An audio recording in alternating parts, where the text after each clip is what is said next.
Namaskar. Differences in bowls. Yes, many gharanas have different ways of presenting their bowls.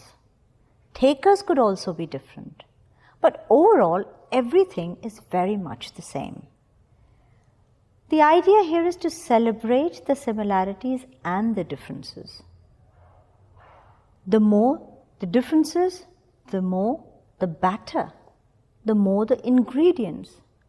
We have 3 gharanas, the Lucknow, the Jaipur and the Banaras, and of course the 4th one as well, the Raigad. The bowls from these particular gharanas are the bowls that were local to that area. They have a strange kind of organic sweetness to them. So yes, they can be different, but there is no limitation that you cannot adapt bowls from each gharana. I think one should have the liberty, the acumen and the intelligence to merge sounds from different gharanas.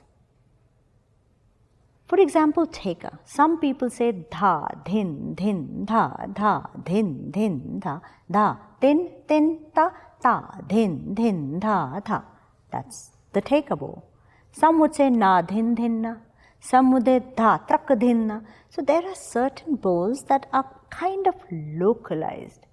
Some people like certain acoustic qualities, and over a period of time, those bowls have been passed on from one generation to another in the Guru Shishya Parampara, the student-guru relationship that we follow in our classical dance and music.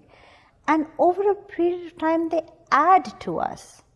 There's no point arguing about this is mine, that is mine, why this, why that.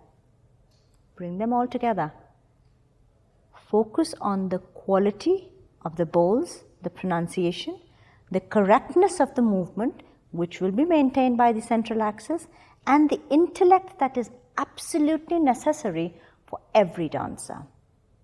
Enjoy making dance. That's where you are. Don't be a photocopy. Be your own pattern, your own design, your own painting.